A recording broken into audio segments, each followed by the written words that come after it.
semana passada nós vimos o que? Os ofícios da igreja, não é? Entendemos que o ofício é algo que é dado, que é como uma responsabilidade dada por uma outra pessoa para alguém, e que a igreja, nós recebemos alguns ofícios, né? Nós exercemos esses ofícios de profeta, sacerdotes e reis.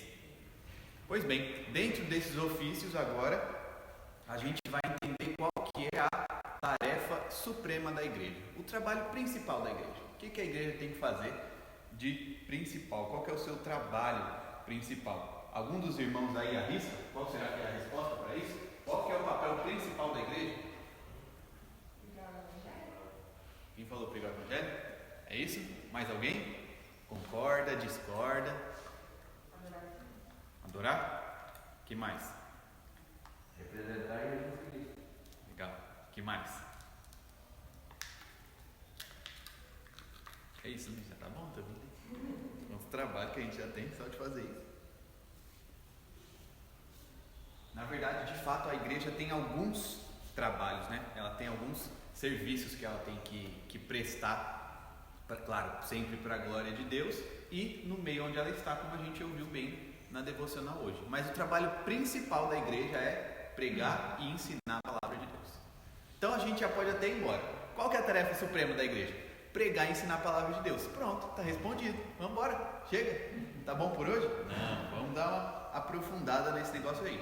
Mas a gente tem que entender, a tarefa suprema da igreja é pregar e ensinar o evangelho. Mas a gente não tem que adorar, glorificar Deus? Sim, tudo que a gente faz é para a glória de Deus, mas em especial como indivíduos. A tarefa da igreja, a igreja presbiteriana do Jardim Fontalha tem que glorificar Deus? Tem, mas a tarefa principal dela é ir e pregar o evangelho.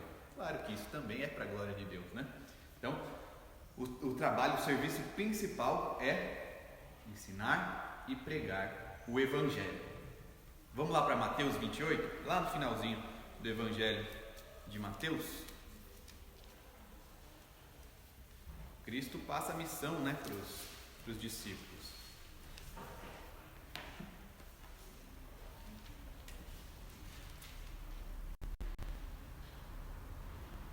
Pouco antes de subir aos céus, ele fala essas palavras e passa esse serviço, essa missão aos seus discípulos, dizendo assim: ide, portanto, fazer discípulos de todas as nações, batizando-os em nome do Pai, e do Filho, e do Espírito Santo, ensinando-os a guardar o quê? Todas as coisas que vos tenho ordenado. E eis que estou convosco todos os dias até a consumação do século. Então nós temos que fazer discípulos, batizá-los em nome do Pai, do Filho e do Espírito Santo, e ensinar a guardar tudo que Cristo veio ensinando. Muito bem, então vamos entrar aqui de fato na primeira parte da nossa aula, que é, nós temos que entregar o quê? Aquilo que nós recebemos. Então a gente não entrega algo que a gente invente, algo que a gente procurou, cavucou muito, encontrou. Não, a gente entrega aquilo que a gente já recebeu, que por um lado facilita as coisas, não é? Aquilo que Deus entrega para a gente, que a gente vai entregar em todo lugar que a gente for, por onde nós estivermos. Então aquilo que nós pregamos é o que a gente recebeu soberanamente do próprio Deus. Imaginem só que, óbvio, o que a gente prega é a palavra de Deus. Aí a gente vai olhar para 66 livros escritos por homens inspirados. A gente vai dar uma olhada mais detalhada nisso à frente. E que veio de forma fiel, desde tantos milhares de anos atrás, de forma fiel, ainda está na nossa mão e é a própria verdade de Deus. Então a gente vê a soberania de Deus, inclusive nos livros da Bíblia, em zelar por ele, em cuidar, em mantê-los fiéis. Porque alguns até costumam dizer: como é que eu posso confiar na Escritura Sagrada? Por quê? Porque ela esteve por muitos e muitos anos sob o poder da Igreja Católica. Mas nós temos acesso a documentos mais antigos ainda. Então, por exemplo, nós temos a Igreja traduzida, a Bíblia traduzida para o latim, que foi algo que a Igreja Católica fez. Mas a gente não se baseia, né, na Bíblia traduzida do latim. Às vezes uma dúvida ou outra a gente pode dar uma olhadinha lá, mas não é essa a nossa base. Inclusive a base da Bíblia em português que nós temos não tem isso como base. Tem os documentos mais antigos que, graças à soberania, ao poder de Deus, se chegaram a nós. Nós podemos tê-los. Nesse sentido, a gente pode concordar com Paulo, como ele diz lá em 2 Coríntios 5, 20. De sorte que somos embaixadores em nome de Cristo. Como se Deus exortasse por nosso intermédio. Em nome de Cristo, pois, rogamos que vos reconcilieis com Deus. Eu não sei se alguém aqui já teve o sonho de ser um embaixador, mas certamente sabe mais ou menos como é que funciona, né? Então, é um camarada que ele é de determinada nação, ele representa determinada nação, mas ele vai viver e trabalhar em outra. Fazendo o quê? Exatamente representando aquela da onde ele é, da onde ele nasceu. E nós somos exatamente isso também. Nós estamos no mundo, nós fazemos parte desse mundo que jaz no maligno, que está em pecado, mas nós não somos desse mundo, nós não somos dessa nação. Nós estamos aqui como peregrinos, ou ainda como embaixadores. Então nós temos que ir e pregar e ensinar a palavra do verdadeiro reino. Esse é o nosso trabalho, aquilo que nós recebemos, nós entregamos a este mundo que está caído. E alguns ainda, isso vem como isso que eu vou dizer agora vem como uma corrente de pensamento muito forte, mais antigamente, mas a gente vê os reflexos ainda hoje, que é o seguinte: alguns vão dizer que a Bíblia contém a palavra de Deus. É uma pegadinha mesmo. Talvez se alguém perguntasse para você acha que a Bíblia contém a palavra de Deus? Você fala, contém, né? Tem a palavra de Deus ali. Mas não é que a Bíblia apenas contenha a palavra de Deus, é que ela é a palavra de Deus. Ela completa, é inteira. Ainda tem surgido depois disso algumas novas heresias, como se, por exemplo, algumas partes da Bíblia fossem mais importantes do que outras. Não, a Bíblia completa, é lei de Deus, é palavra de Deus. Assim esse versículo como aquele outro.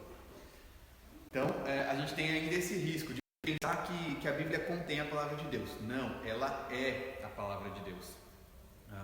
Ela completa, é a própria palavra de Deus. E assim como os profetas diziam, né? Lembremos que eles falavam assim como diz o Senhor.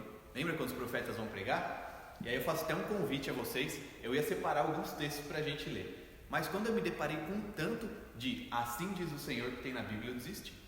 Então eu deixo até o desafio aí para vocês fazerem em casa. Pesquisem, tem aplicativo da Bíblia no celular ou no próprio Google, tem lá a Bíblia da versão que a gente costuma usar. Pesquisa lá, assim diz o Senhor. É muito texto, é muito texto. E a gente vê profetas principalmente usando isso para falar o quê? A palavra de Deus. Diga, meu irmão. Pastor, como que eu defendo pastor, eu vou te falar aí negócio de que a Bíblia contém a palavra de Deus e que ela é. Porque eu já tive essa dúvida de questionar uma vez quando ali Jesus Cristo, Satanás fala para ele, né? Pula daqui, o Filho de Deus.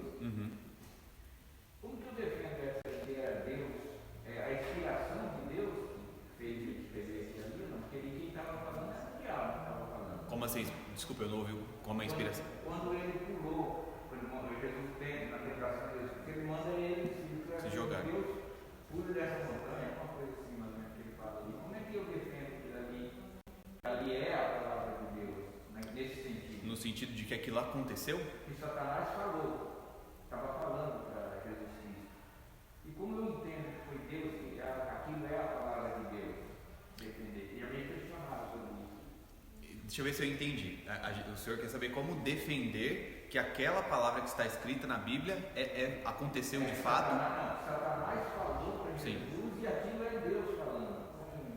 Não, a gente fala que é a palavra de Deus no sentido de que ela é inspirada por Deus, entendeu? Não que fosse Deus falando por boca de Satanás, isso não, mas sim que isso é a palavra de Deus, entendeu?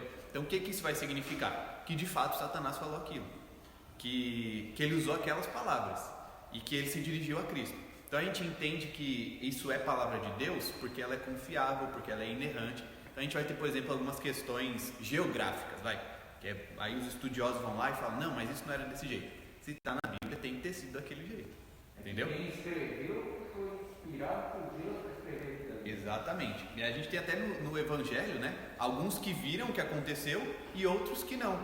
Então, por exemplo, a gente entende que talvez Pedro tenha contado o que aconteceu, entendeu? Então a gente vê Lucas está lá sempre escrevendo, é bem possível que ele tenha ouvido talvez de Paulo, por exemplo. Então a gente tem essa escrita do Evangelho, ela acontece um pouco depois. Talvez, a gente não, na verdade não acredita que, então está lá acontecendo, Jesus estava curando um paralítico, tinha alguém lá anotando, não era assim, né? Mas os discípulos sabiam o que aconteceu, sabiam que Jesus havia falado, e assim que eles escrevem os evangelhos, por exemplo. Mas dizer que é a palavra de Deus, a gente quer falar que é a revelação dele, na verdade, entende? Então é como Deus se revela por meio dessa palavra. Joia? Certo. Então, vamos lá. Como está dizendo, os profetas falam, assim diz o Senhor, assim diz o Senhor. Irmãos, quando a gente chega na Bíblia e a gente fala das coisas da Bíblia, a gente não tem que falar assim, mas pode ser que, vamos usar o exemplo lá de Mateus 28, que Cristo esteja com nós até o fim dos tempos. Mas é que Jesus disse, né, que Ele estaria com a gente no fim dos tempos, então pode ser que seja mesmo. Assim diz o Senhor, Ele vai estar com a gente até o fim dos tempos. É desse jeito, assim diz o Senhor. É a verdade pura, completa. Essa é a palavra de Deus, essa é a revelação que o Senhor faz a nós quando Ele se revela na sua própria palavra. E a gente pode fazer isso porque nós temos essa palavra de Deus. A gente vai entrar depois desse versículo aqui, a gente vai... Assim como isso, para não deixar dúvida, né? Então, se eu tá falando, assim diz o Senhor, exatamente. Então, para não ter, tipo, brecha, digamos assim. Sim. É verdade, entendeu? Deus está afirmando, né? Então, porque inclusive a gente vive num mundo de relativismo, né? Então, mas eu acho que é assim, mas eu sinto que é desse jeito, mas talvez seja melhor de tal outro jeito. A gente tem entrada para esse tipo de pensamento, né? Então, por exemplo, até que ponto eu posso passear, sair de casa? A Bíblia não está escrito lá, durante 2 horas fique fora de casa. Não tem isso, a gente tem lá a liberdade cristã, como a gente viu hoje. Mas a gente tem coisas que não tem como relativizar. Não matarás, não matarás. Não furtarás, não vai furtar. Não tem história, né? Então assim diz o Senhor, não furtarás, não matarás. O alerta de Paulo para Timóteo serve para a gente, lá em 2 Timóteo, capítulo 4, versos 1 e 2. Quem achar pode ler, por favor. 2 Timóteo 4, 1 e 2.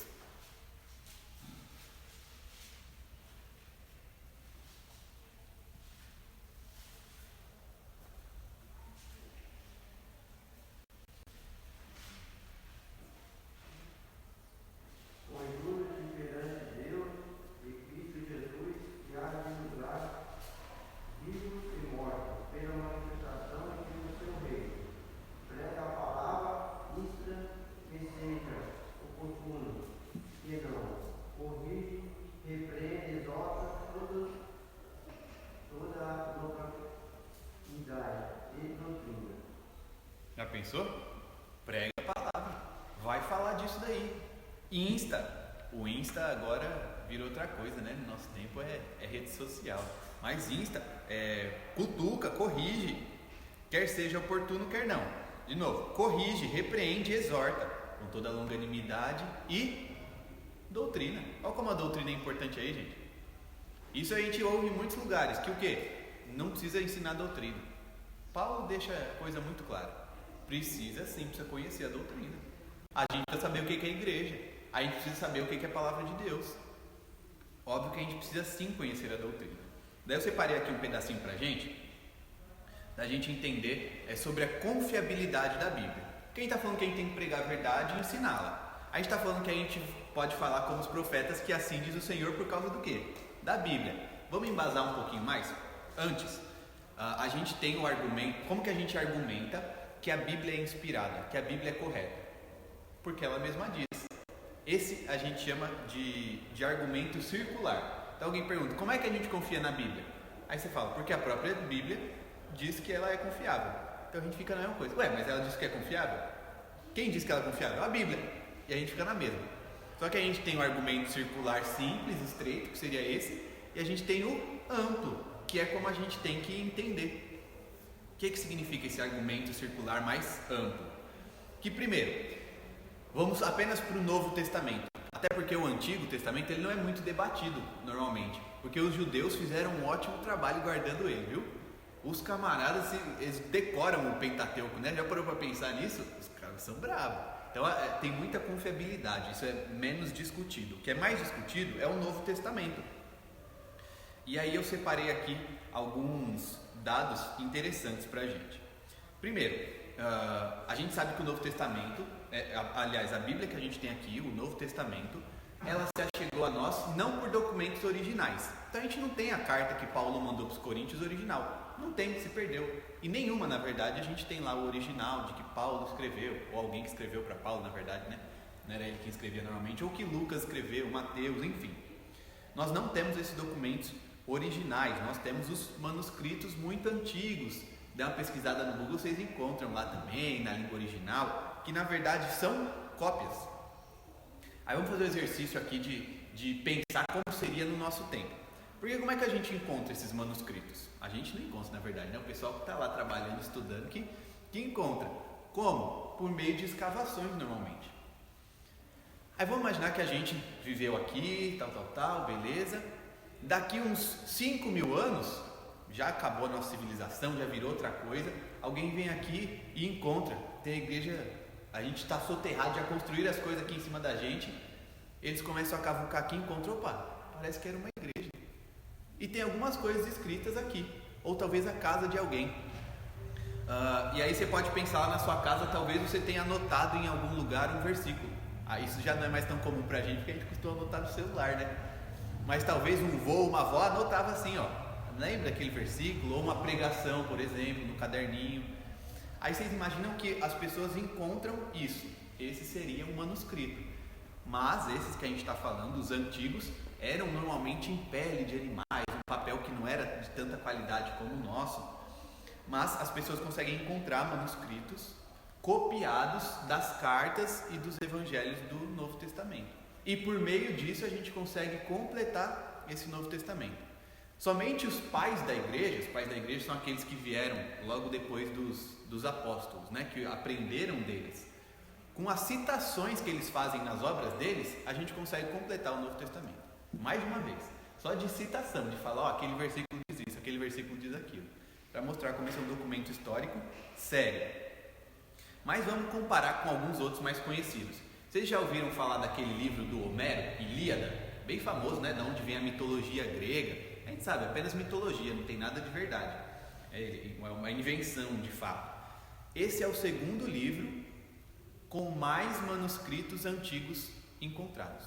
Está em segundo lugar, atrás de quem? Claro, o Novo Testamento. Em segundo lugar, ele tem 643 cópias. É bastante cópia, né? Confiável. Beleza? Isso daí foi o camarada que escreveu. Foi em tal tempo, a gente consegue encontrar, né? Tem bastante cópia. Só que a gente tem um porém, que é o tempo entre a escrita original, de quando Homero estava lá, inventando a sua história, até o ponto em que se encontrou os manuscritos mais antigos. Alguém arrisca aí quanto tempo que a gente tem até ele escrever e até a data do manuscrito mais antigo? É difícil, né? Vou ajudar vocês. 500 anos. Pensou? 500 anos que a gente tem do manuscrito mais antigo que conta essa história? Vamos para um camarada um pouquinho mais conhecido e muito estudado. Aristóteles. Já ouviram falar dele? Esse daí é o mais conhecido, né? Fica até mais fácil. Quantas cópias vocês acham que tem dele? Encontraram 49. E ele tem todo esse peso, né? Já pensou? 49 cópias. Agora pasmem. Quanto tempo entre a escrita original e o manuscrito mais antigo? 1400 anos. Rapaz, que confiabilidade que tem essas coisas, né? E tem. Se a gente chegar na universidade, Aristóteles tem lá sua influência, não tem? Se a gente chega na escola, Aristóteles tem uma influência gigantesca. Mas vamos para o que interessa pra gente? A Bíblia. 40 ou até mais escritores, né, por volta disso, em 1600 anos, no Novo Testamento, aliás, em 1600 anos, que não se contradizem uns aos outros. Já parou para pensar? Que loucura! Nós temos quantos? Lembremos que o segundo lugar tem 643 manuscritos. O Novo Testamento, em primeiro, tem somente 24.000. 643 para 24.000 dá uma diferença pouquinha, né? Novo Testamento. E o tempo entre a escrita original e os manuscritos mais antigos? A gente tem algumas divergências aí, porque acaba sendo muito estudado, né? Entre 40 e 70 anos. Pouquíssimo, né? Aí alguém pode parar para pensar, vai me perguntar assim, mas entre esses 40 e 70 anos, como é que isso já chegou a gente? Como é que deu isso? Aí a gente entende que foi de forma principalmente oral. As pessoas decoravam as coisas e falavam umas para as outras. Então a gente, o tempo antigo, a gente fica até difícil de comparar com o nosso, mas encontram, por exemplo, vasos onde tem ali algumas partes da escritura. É documento que serve também. Não é lá um manuscrito mais bonitinho, mas tem lá um pedaço de vaso que a pessoa fez o vaso com o que Paulo exorta ele, por exemplo. Tudo bem até aqui? Alguém tem alguma dúvida? Quer falar alguma coisa? Isso só para a gente ver a confiabilidade da escritura.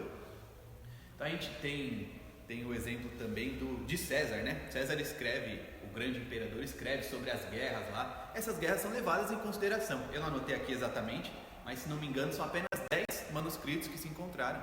E a gente entende que houve as guerras lá dele e que ele venceu e tudo mais. E isso é sim levado em consideração, não é nem colocado em xeque.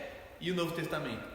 Quantas vezes as pessoas dizem, mas isso daí foi homem que escreveu, isso daí não tem nem confiabilidade. Rapaz, se tivesse sido somente homem já tinha confiabilidade suficiente, mas a gente entende ainda que é inspirado por Deus.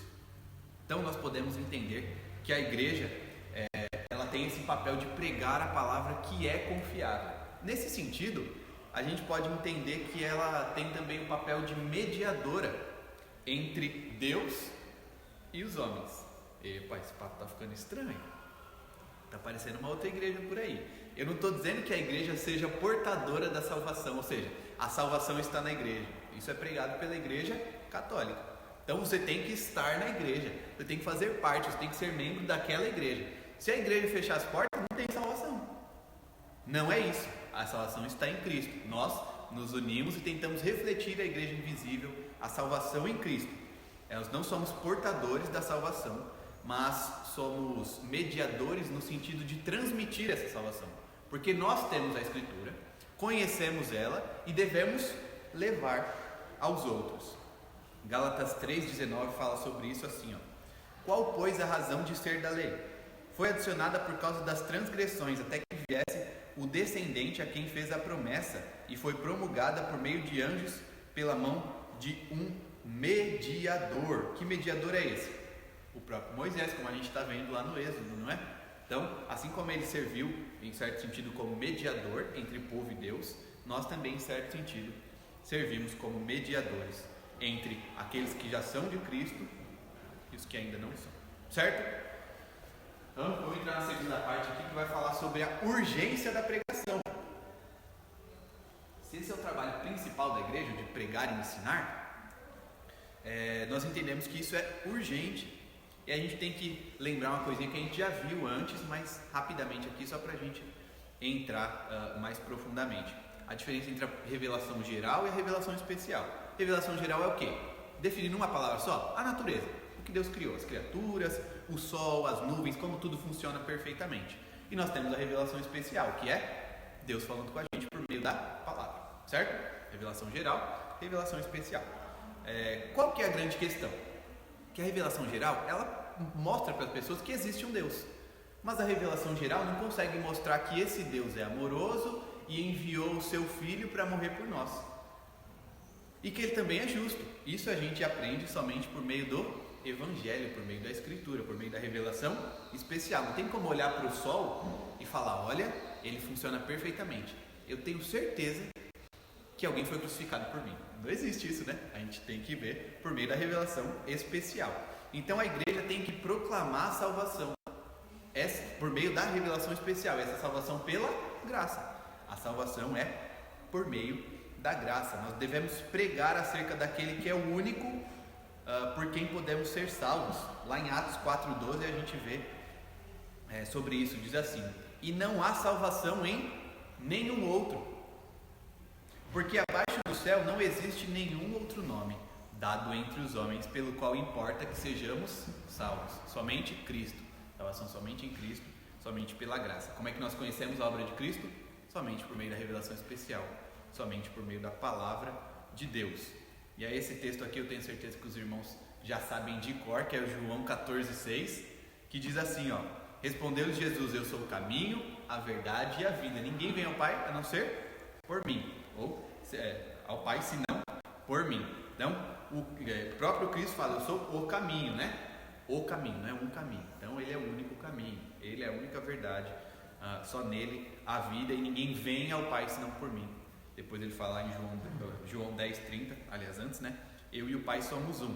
Então, é por meio da revelação de Cristo que nós podemos pregar, de fato, a salvação a quem ainda não conhece. E o nosso serviço, ele é muito sério, por isso também que ele é urgente, este serviço de ensinar e pregar a palavra de Deus. Porque o resultado dele é eterno. Já parou para pensar nisso? Que o resultado do nosso trabalho é eterno? Quer seja para a salvação, quer seja para a condenação eterna. É um trabalho eterno, infindável. E aí eu não sei quem já fez esse exercício de tentar imaginar o céu, não nas suas características apenas, mas quanto ao tempo mesmo.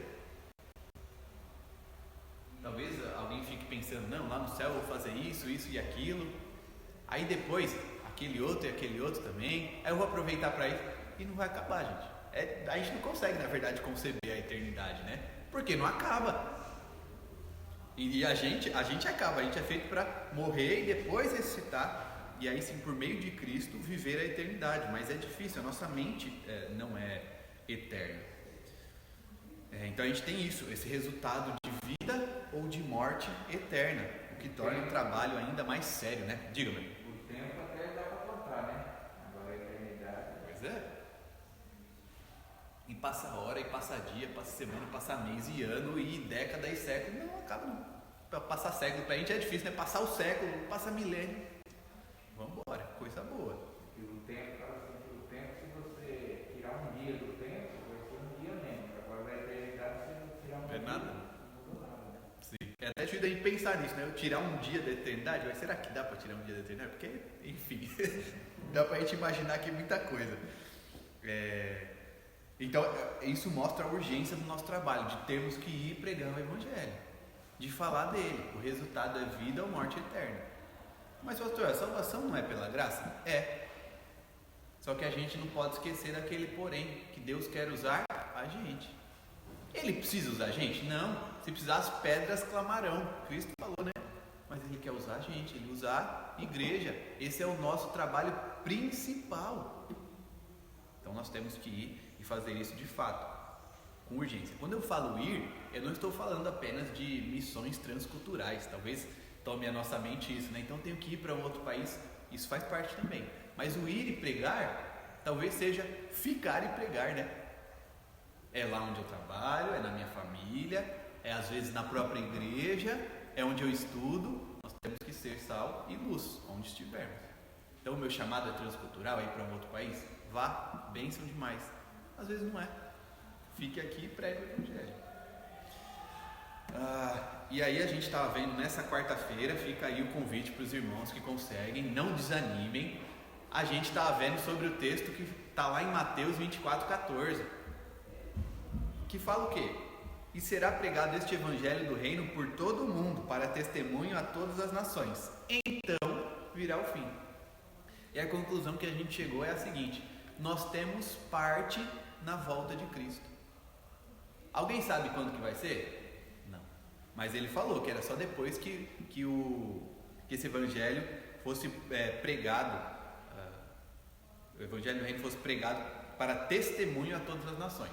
A gente chegou às seguintes conclusões: não dá para especificar exatamente o que é uma nação, não dá para especificar completamente como que é esse testemunho, mas o que a gente sabe é que a gente tem que pregar o Evangelho. Quando for suficiente é que Cristo volta. Parou para pensar que a gente tem parte na volta de Cristo?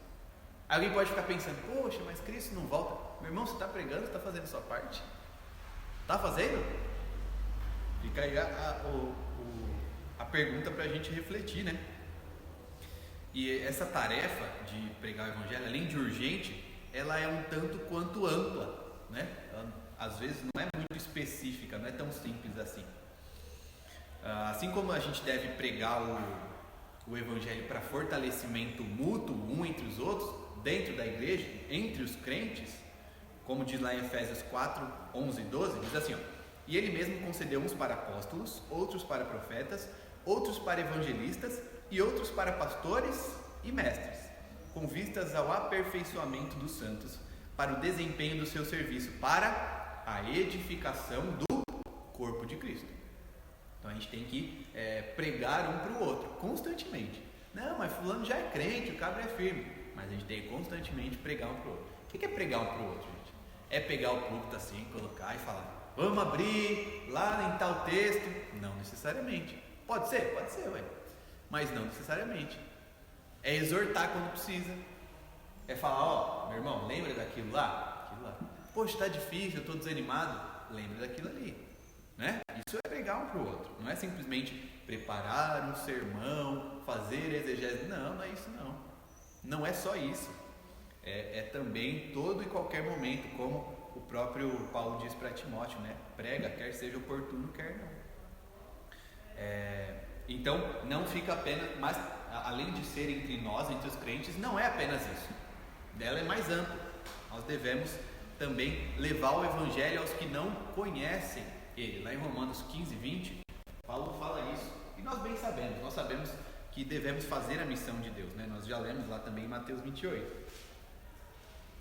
Mas Romanos 15, 20 diz assim, esforçando-me deste modo por pregar o Evangelho, não onde Cristo já for anunciado, para não edificar sobre fundamento alheio. Então, Paulo fala, eu não vou ficar pregando somente aqui onde o pessoal já conhece, eu tenho que levar o conhecimento a outros vários lugares.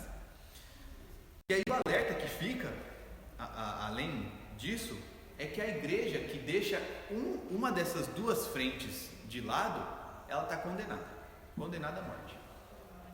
Imagina só que a gente comece a prezar apenas pelo crescimento mútuo. A gente vai virar, na verdade, um clubinho bem fechado, né? A gente vai ficar aqui, não, a gente está próximo, isso é bom, viu? Tem que ser assim.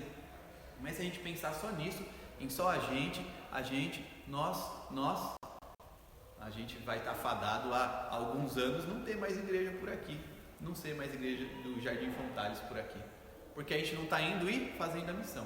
Por outro lado também, se a gente passar a pensar só em ir para fora, em trazer pessoas novas e esquecer de fortalecer uns aos outros, do mesmo jeito, estamos afadados a fechar as portas, a morrer como igreja.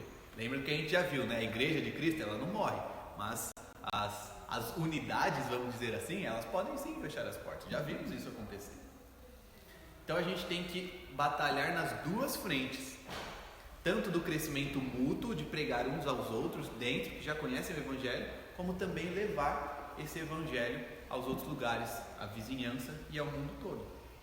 Alguém quer falar alguma coisa, gente? Ou está tudo bem por enquanto? Está tudo bem, vamos embora. A última parte da nossa aula é que esse papel de pregar e ensinar, ele é nosso. É nosso. Não tem jeito. Não tem como a gente... Aliás, deixe-me comparar com o que a gente tem visto muito hoje em dia, né? Serviços, por exemplo, de porteiro, de limpeza. Isso tem sido feito o que com essas pessoas? Elas têm sido terceirizadas, não é? Então dá muito trabalho. Imagina um condomínio. Condomínio é complicado, né? De cuidar de todo o pessoal da limpeza. Às vezes tem que mandar alguém embora, é uma dor de cabeça. O pessoal da portaria e tal. Então esses serviços, por exemplo, têm sido muito terceirizados. O negócio é que esse serviço que foi dado pra gente, ele não pode ser terceirizado. Não pode ser passado para outro. É nosso, é da igreja de Cristo. É meu e é seu. Não tem como escapar dele não, se é que alguém queira. E aqui nós precisamos de dois cuidados. Primeiro, entender que o papel de pregar a palavra é dado à igreja. Então é nosso, não tem por onde escapar. E que nós não devemos nos desviar para outra tarefa que não seja nossa. Vamos dar um exemplo? Será que é papel da igreja presbiteriana do Jardim Fontales chegar à presidência do Brasil, não faz nem sentido. Igreja, presidente, isso não existe. É claro que a gente já aprendeu desde lá da reforma que a gente tem que fazer diferença onde a gente está.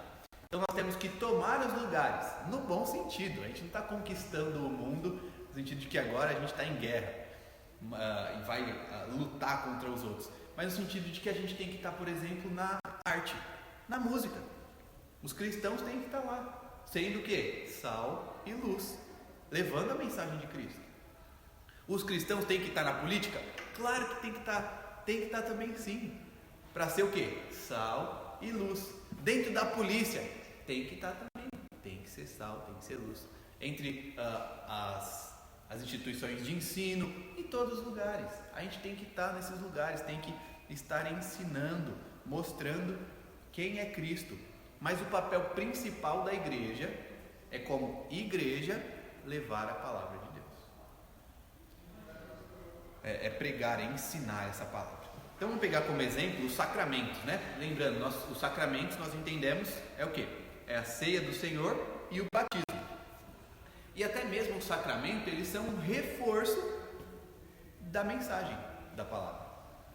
Eles são como que algo palpável, né? Alguns dizem que é uma dramatização do que está acontecendo.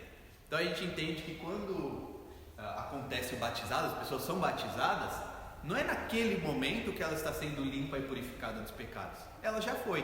Primeiro, quando Cristo morreu na cruz. Segundo, quando ela recebeu o Espírito Santo nela. Mas a gente como que dramatiza isso para mostrar o que aconteceu.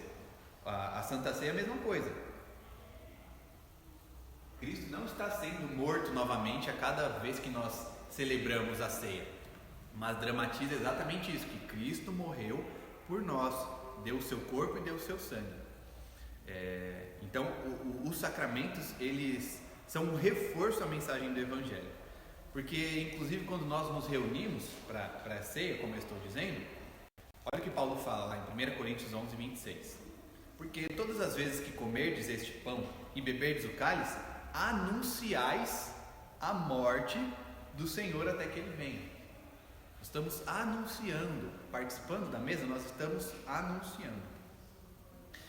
E aí a gente pode entrar numa outra questão. Mas pastor, a igreja também não tem que cuidar dos pobres? Cristo, Deus, o próprio Cristo, quando está aqui, ele bate tanto nessa tecla, né? Tem que cuidar dos órfãos e das viúvas. O que vocês acham? A igreja tem que cuidar dos órfãos, das viúvas que não tem condição? O que vocês acham? Tem que cuidar ou não tem? Será que tem? Claro que tem. O próprio Cristo falou, a gente vai falar que não? Aí não dá certo. Tem que cuidar sim. Mas a gente tem que tomar o seguinte cuidado também. Esse auxílio, essa ajuda, ela está subordinada à pregação da palavra. Nós temos aí a linha de pensamento que cresceu bastante, agora já está um pouquinho mais fraca, espero assim, que vai dizer que a gente pode simplesmente dar de comer a uma pessoa. Isso já é pregar o evangelho suficiente. Será que é? Não é. Mas então eu não vou dar comida. Vai sim, ué. Se você tem condição, dê. Porque assim como o sacramento ele serve como um pedestal para a palavra, assim também a ajuda aos necessitados. Não é um fim, a gente nunca pode entender que isso é um fim em si mesmo. O papel da igreja não é acabar com a pobreza no mundo. O papel da igreja não é acabar com a fome no mundo, gente. O papel da igreja é pregar a palavra de Deus. Mas pastor, a gente tem uma oportunidade aqui que a gente vai acabar com a fome daquelas pessoas ali. Bora, claro. A gente vai acabar com a fome deles e vai pregar. Tá entendendo? Nunca. Não, a gente vai só acabar com a fome e depois ver lá no que dá. A gente tem que pregar. O nosso papel principal é pregar a palavra de Deus. Lá em Atos capítulo 6, verso 2, a gente vê uma coisa bem interessante acontecendo. Diz assim: então os 12, que são os apóstolos, convocaram a comunidade dos discípulos e disseram: não é razoável que nós abandonemos a palavra de Deus para servir as mesas. Nós temos alguns trabalhos aqui. Então, eles que eram os pregadores da palavra, em especial, né, os apóstolos, eles escolhem alguns diáconos, alguns homens para servir a mesa, porque algumas viúvas estavam sendo deixadas de lado. E isso também não era bom que acontecesse. Então nunca que a gente vai falar assim, não precisa dar comida para quem está com fome. Precisa, gente, é claro que precisa. Mas isso está subordinado, está abaixo da pregação do Evangelho. Vai dar comida para quem está com fome? Dê, prega o Evangelho. Porque, lembra do que a gente acabou de ver anteriormente, o nosso trabalho é acerca da eternidade e não do aqui e agora. A gente se preocupa não somente, isso também, mas não somente com a fome física que a pessoa está sentindo, senão com a fome espiritual, com a necessidade que elas têm de Cristo. A gente chama isso normalmente de obras de misericórdia, né? De ir ajudar quem é necessitado, quem precisa das coisas. E essas obras de misericórdia, então, só para concluir, elas servem como um reforço também à mensagem do Evangelho. Tem uma história lá, eu esqueci o nome do padre, que ele chegou aqui ao Brasil e passou o dia inteiro com o ajudante dele, entregando comida para os necessitados. Aliás, ele convidou e falou, vamos pregar o Evangelho? Vamos. Passou o dia inteiro pregando não, dando a comida aos necessitados. E aí o ajudante dele chegou e falou, padre, a gente não vai pregar o Evangelho? Ele disse, nós passamos o dia inteiro pregando, isso já é o suficiente. Essa é a diferença entre nós. Nós não acreditamos que isso seja o suficiente. Isso ajuda, mas não é o suficiente. Isso é também o nosso papel, mas abaixo do de pregar a palavra de Deus.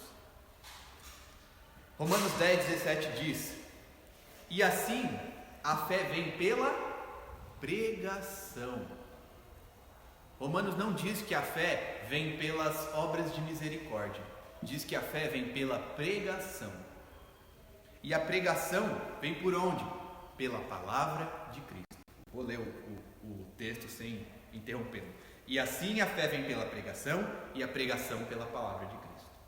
Esse é o nosso trabalho. Podemos ajudar os necessitados? Devemos. Mas o nosso ofício principal é pregar a palavra para que as pessoas tenham fé em Cristo Jesus e na sua palavra. Concluindo, nós não devemos deixar a nossa igreja ela se tornar um clube. Esse não é o trabalho da igreja. A gente não pode deixar ela se tornar um entretenimento para as pessoas. Também não é esse o trabalho da igreja. Ela não pode, por exemplo, se tornar um partido. Esse não é o trabalho da igreja. Nem coisa desse tipo, poderemos imaginar alguns outros exemplos. A igreja é baluarte da verdade. É aqui onde nós guardamos e pregamos a verdade. É isso que a igreja deve ser. Nós devemos entender também, nós devemos seguir sendo igreja e fazendo o que nós fomos chamados para fazer. Significa que nós devemos adorar a Deus, glorificar a Ele, que nós devemos ajudar aos necessitados, que nós devemos nos santificar, mas o nosso trabalho principal é ir e pregar o Evangelho, porque a fé vem por meio da pregação e a pregação da palavra de Cristo. Vou orar aqui para a gente encerrar e aí a gente abre para perguntas se tiver alguma dúvida, tá bom? Pai, nós te agradecemos porque o Senhor enviou o teu Filho amado Jesus Cristo para morrer em nosso lugar. Te agradecemos pela palavra também que o Senhor de forma soberana deixou para nós. Te agradecemos porque podemos estudá-la e conhecê-la. Pedimos, Pai, nos ajude, nos dá coragem, nos dá discernimento e sabedoria para pregar esta palavra, onde quer que estejamos. Se o Senhor quer nos mandar para outro lugar para pregarmos a palavra, nos dá o preparo e nos manda, ó Deus. Se o Senhor quer nos deixar aqui, nos dá o preparo, nos deixe e nos dê coragem para pregar onde quer que estejamos, porque reconhecemos o nosso trabalho principal é pregar o Evangelho. Todavia necessitamos completamente de Ti para fazê-lo. Nós te agradecemos porque o Senhor nos escolheu exclusivamente para este trabalho. Em nome de Jesus. Amém.